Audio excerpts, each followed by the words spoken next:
Hey there, little snowflakes. It's me, More Than a Girl, aka Sydney. And today we're going to talk about a sort of popular topic amongst Therians, otherkins, and especially non-Therians who talk to Therians. And that is Therianthropy, or otherkinism? Is Therianthropy a mental illness? So a lot of people who aren't Therians like to comment on Therians' videos that, if you think you're an animal, then you're a psycho and you need to go to a doctor, or, something like that. I've gotten comments like that. I've seen tons of other people get comments like that. And most Therians and otherkin will tell you that, no, Therianthropy is not a mental illness. Otherkin is not a mental illness, though I can see why some people would think that being otherkin is like a mental illness, because it also involves believing in mythical creatures, which some people think is crazy, but I think not believing in mythical creatures is extremely narrow-minded, because the universe is like infinite, right? And I mean, like, you don't know what's actually out there. Just because it's not on Earth doesn't mean it can't be on a different plane of existence or even on a different planet. So, no, Therianthropy is not a mental illness, okay? And, like, I have experience, like, I know for a fact that it's not, because guess what? I used to go see a clinical psychologist and a psychiatrist, and I asked both of them about it, and they didn't think anything of it.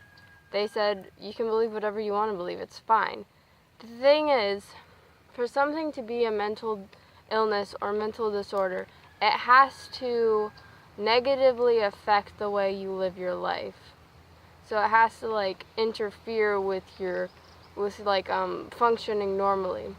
See, like, so obviously, if being a Therian doesn't keep you from functioning in society, then of course it's not a mental illness. Now, that brings me to this other point, that if Therianthropy does negatively affect the way you function in society, then it could be considered a mental disorder. And I know a lot of Therians are going to be like, on me for that, but it's true. If being a Therian negatively impacts your life and keeps you from functioning, at least, functioning. Maybe not functioning optimally, because really who functions optimally? But if Therianthropy keeps you from, being a person, then yeah, it could be considered a mental disorder. Or if it's something like clinical lycanthropy, where, like, you actually believe that you are an animal on the outside as well as on the inside. Like, most, if not all, Therians and otherkin know. We know that we are human. It sucks. We don't feel human. We don't want to believe that we're human, but we know that we are human, okay? So it's not like we're actually delusional. It's not like we think we can turn into whatever creature. We're not freaking animorphs, okay?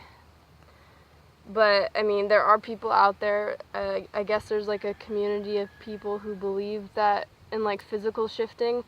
And, like, it'd be really cool if physical shifting was a thing, right? I mean, that'd be awesome. And maybe, like, somewhere on a different planet or in a different plane of existence, there are, things that can turn into other things. But here on Earth, where we live, you cannot physically turn from a human into an animal. It's impossible. And it's really sad that it's impossible, but it's impossible. So people who believe in physical shifting are either misinformed or, yes, crazy. You can call those people crazy if they... Maddie, come here. Maddie. You can call those people crazy if they believe in physical shifting. You can say Therians have a mental illness if being a Therian is actually negatively affecting their ability to function in society. But Therianthropy itself is not a mental disorder. Though I do believe that being Therian can cause, like I said in my last video, species dysphoria, which can cause things like depression or anxiety.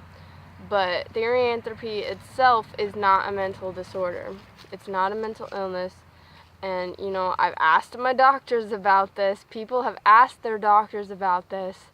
And as long as it's not affecting you negatively, it is not a mental illness. Just like, say you're like seeing fairies flying around all the time. If that's not impeding your ability to function, that's not a mental illness. I've actually asked my doctors about this too. If you see things that other people don't see, it's not a mental illness unless it's actually affecting you negatively. Because I've talked about like spirit companions, spirit guardians, and stuff like that. Like, I've talked about that to my doctors, and they don't care. I mean, they think it's great. They wish I had more real, like, life friends that, you know, exist in this dimension. They think that interacting too much with the spirit companions and stuff can maybe be impeding my ability to make friends here and now, but they don't say that having these guides and companions is negatively affecting my life and is therefore part of a mental illness. So, there you have it. Therianthropy is not a mental illness. It can possibly cause some sort of mental illness like depression or anxiety, but in and of itself, it is not a mental illness unless, you know, you are constantly mental shifted or something, and you like run around on all fours and you can't talk or write or something like that. I mean, obviously, if your mental shifts are that bad, then yeah, I guess it could be considered a sort of disorder, just because it's negatively impacting your life. But for most Therians, for most other kin, we can, you know, rein ourselves in. We can behave like actual human beings, you know? So, yeah, hope that maybe cleared some things up for the people who think that, you know, we need to go see a psychiatrist. There you go. I've asked one. I've asked two. Not a mental disorder. So, I guess that's it for today's video. Hope you enjoyed it, or at the very least didn't despise it. Don't forget to like, comment, share, subscribe, and most importantly, stay special, little snowflakes. I will see you next time. Bye!